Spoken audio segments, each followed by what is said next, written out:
Hello friends, welcome to Creative Medicine.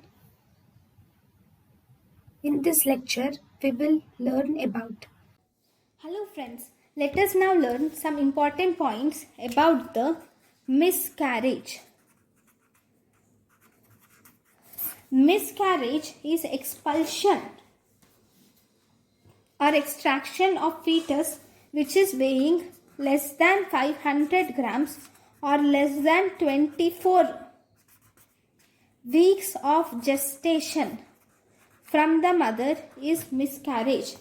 That is, if the fetus has been expulsed or extracted from its mother,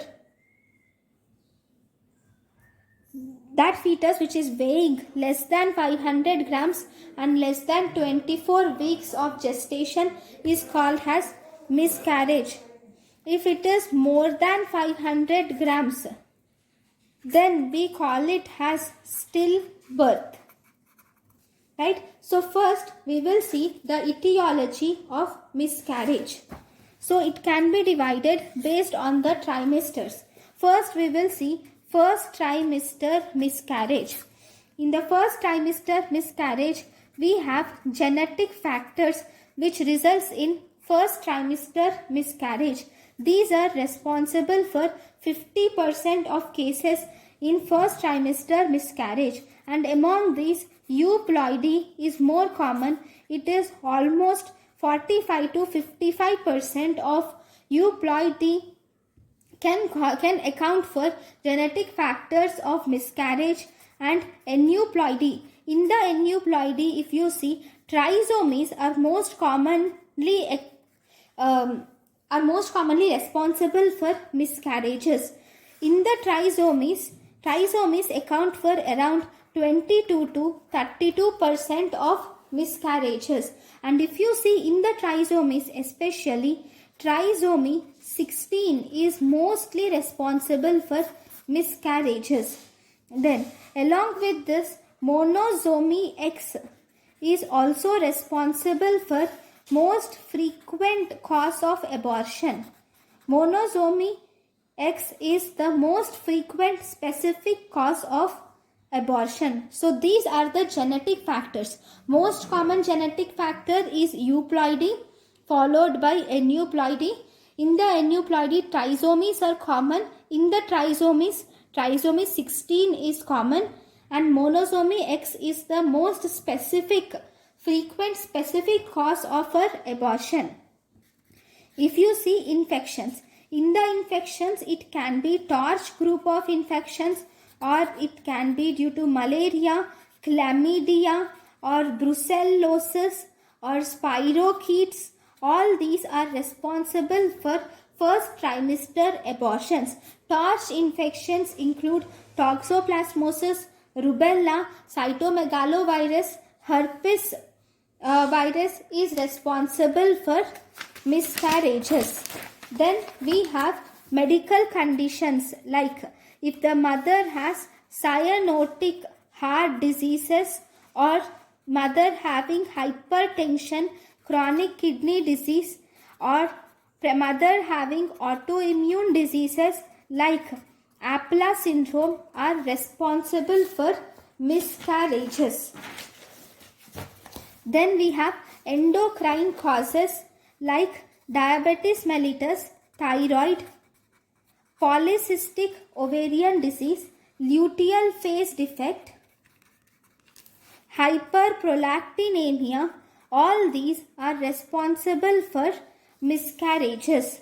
Then some environmental conditions like alcohol, caffeine, and exposure to radiation more than 5 rads, and some anesthetic gases, because anesthetic gases causes relaxation of uterus resulting in miscarriages. So these are the most common causes of miscarriages in first trimester.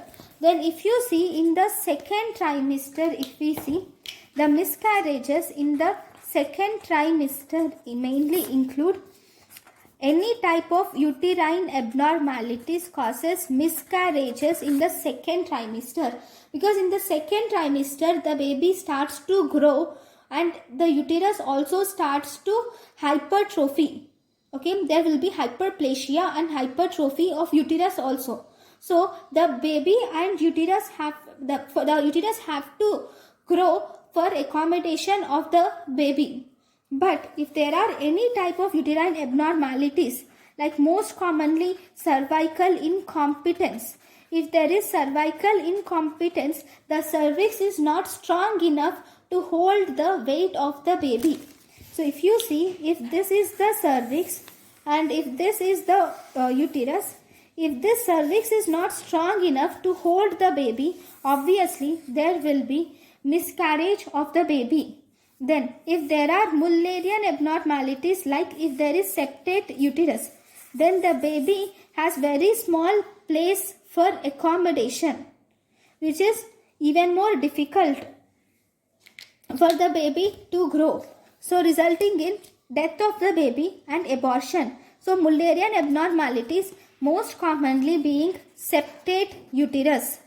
And imagine if this is the uterus, and in the uterus if there is any pre-existing mass in the uterus, like if there is any leiomyoma, already leiomyoma is fibroids which is already growing in the uterus. In such case, the baby does not have enough space for growth, and as a result this will result in miscarriage again, right? And sometimes, according to recent Williams edition, genetic causes can also account to 25% of miscarriages in second trimester.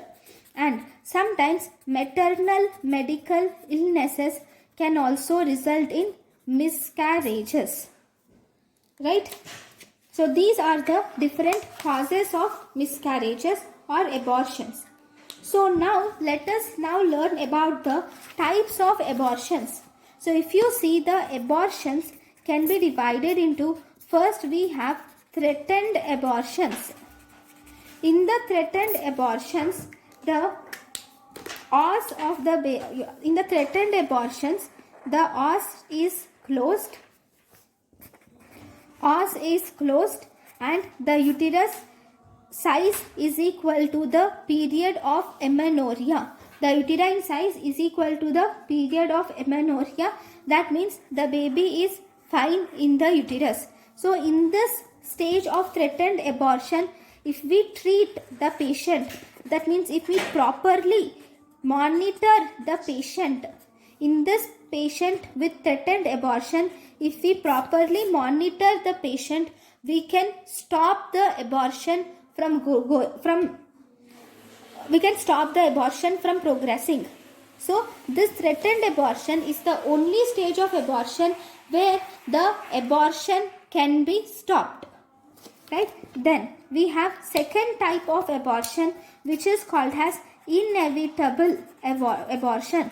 In this inevitable abortion, whatever you do, you cannot stop the progression. In this inevitable abortion, the os is open and the uterus can be equal to the period of amenorrhea.